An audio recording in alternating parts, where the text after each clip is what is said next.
رمضان بيجي كل سنة وناس كتير بتدخله وهي شايلة سؤال جوه قلبها. ليه يا رب بيحصل لي كده؟ وليه اتأخرت الاستجابة؟ وليه الدعوة دي فضلت أكررها وما اتحققتش؟ ليه الخسارة دي حصلت لي؟ وليه الوجع ده طول؟ وليه الطريق ده كان صعب قوي؟ يمكن أكتر سؤال بيطلع في رمضان مش يا رب اديني، على قد ما هو يا رب فهمني. ورمضان مش بس شهر إجابة الدعاء، رمضان شهر فهم أسماء ربنا. وواحد من أكتر الأسماء اللي بتهدي القلب في الشهر ده هو اسم الله الحكيم. لأن أنت في رمضان بتبقى حساس أكتر، بتفكر أكتر، بتراجع حياتك أكتر، بتشوف حاجات كنت بتعديها قبل كده، بس دلوقتي بقيت بتسأل نفسك هو ربنا كان قاصد ده كله ليه؟ وهنا بيجي اسم الله الحكيم علشان يقولك إن مفيش حاجة حصلت من غير فايدة، مفيش دمعة نزلت من غير معنى، مفيش تأخير من غير سبب، مفيش منع من غير حكمة، حتى لو انت لسه مش شايفها دلوقتي. الحكيم يعني اللي أفعاله كلها صح حتى لو عقلنا مش فاهمها لسه. الحكيم يعني اللي بيشوف الصورة كاملة وانت مش شايف غير حتة صغيرة قوي. الحكيم يعني اللي اختار لك الطريق مش عشان يوجعك، لكن علشان يزكيك ويقويك ويقربك ويصلحك من جواك. رمضان بيكشف قد ايه احنا مستعجلين وقد ايه احنا بنقيس الخير باللي بنحبه، بس ده ظلم، لانه الخير الحقيقي ساعات بيبقى في الحاجات اللي وجعتك مش اللي فرحتك، في الحاجة اللي اتأخرت مش اللي جت بسرعة، في الباب اللي اتقفل مش اللي اتفتح. لأن الحكيم مش بيدي على مزاجنا، بيدي على مصلحتنا.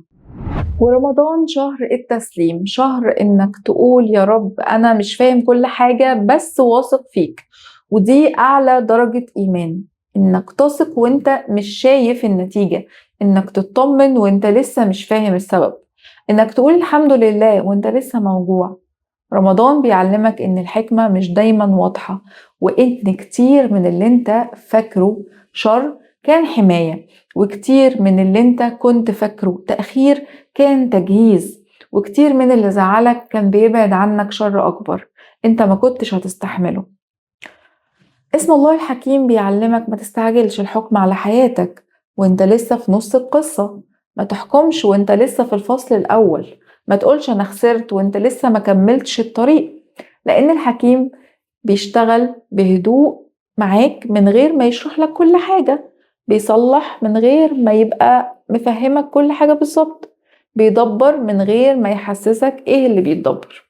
وده اللي بيخلي ناس كتيرة تغلط وتفتكر ان ربنا سايبها او نسيها او مش سامعها، مع ان ربنا حقيقي شغال في حياتك، موجود على طول اكتر ما انت متخيل. ولكن هو بيدبر لك الامور على توقيته، هو مش توقيتك، وبحكمته مش برغبتك. رمضان بيخليك تشوف قد ايه الدعاء مش بس علشان تاخد الحاجة اللي انت عايزها، لكن علشان تطمن ان في رب حكيم ماسك الامور كلها. رمضان بيخليك تفهم ان بعض الادعية اتأخرت لانك لو اخدتها في وقتها كانت هتأذيك، وان بعض الابواب اتقفلت لان انت لو كنت دخلتها كنت هتضيع، وان بعض العلاقات انتهت لان انت كنت هتتسحب فيها بعيد عن نفسك وعن الطريق اللي يليق بيك.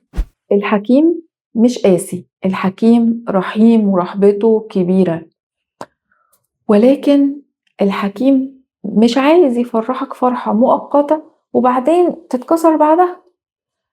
الحكيم بيبنيك حتى لو البناء ده فيه وجع.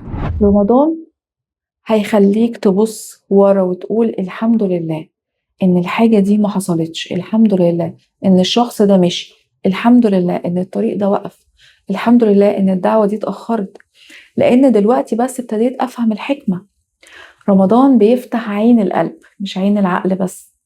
واسم الله الحكيم بيتشاف في اكتر الاوقات اللي ما كنتش فاهم فيها حاجة، وكنت بس بتقول يا رب وانت موجوع وانت تايه وانت متلخبط، وبتكمل رغم انك مش مطمن. وده لوحده عبادة عظيمة. الثقة في ربنا وقت الغموض ده عبادة كبيرة قوي.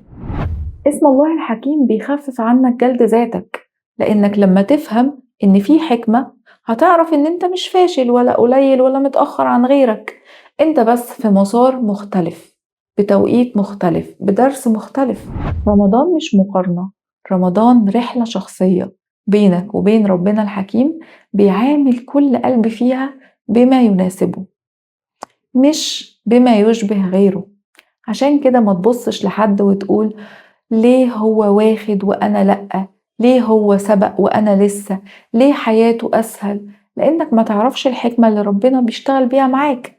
يمكن ربنا شايل لك حاجة أحلى بكتير من الحاجة اللي انت نفسك فيها.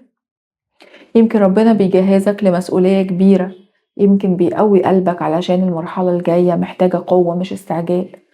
اسم ربنا الحكيم بيخليك أهدى بدل ما تكون قلقان، بيخليك بدل ما تقعد تحسبها بالعقل بس وتتوتر على طول وتضغط نفسك وتستعجل النتائج. رمضان بيقولك سيبها على الله الحكيم، اعمل اللي عليك والباقي سيبه على اللي شايف الصورة كاملة، اللي عمره ما غلط في تدبيره ولا خذلك وانت سلمتله بصدق.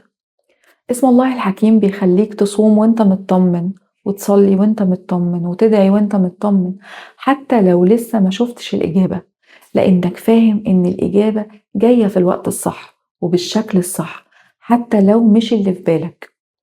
رمضان مش بس امتناع عن الأكل، رمضان امتناع عن سوء الظن بربنا. واسم الله الحكيم بيعالج سوء الظن ده، بيعالج فكرة ليه أنا وليه دلوقتي وليه بالطريقة دي، ويبدلها بفكرة أهدى وهي أكيد في حكمة حتى لو أنا مش شايفها دلوقتي. وده السلام الحقيقي، السلام اللي يخليك تكمل وانت مطمن مش وانت فاهم كل حاجة. رمضان بيعلمك انك مش مطالب تفهم كل حاجة، انت مطالب بس تثق في ربنا. والحكيم يستاهل الثقة لأنه عمره ما خيب قلب لجأ ليه، ولا ضيع تعب حد صبر، ولا كسر بخاطر حد سلم له أمره. عشان كده وانت في رمضان وانت بتصلي وبتدعي وبتراجع حياتك، افتكر دايما ان ربنا حكيم، وان كل اللي فات كان جزء من بناء، وان اللي جاي هيكشف لك حاجات اكتر، وان اليوم اللي هتفهم فيه ليه حصل كده هيجي. بس لحد ما يجي خليك مطمن، خليك واثق، خليك مسلم الامر للي اسمه الحكيم، لان مفيش ايد احن ولا عقل مدبر ادق ولا تدبير ارحم من تدبير ربنا الحكيم. كل سنة وانتم طيبين. دي كانت اخر حلقة في سلسلة رمضان السنة دي، واستنونا في الحلقة اللي قبل العيد ان شاء الله.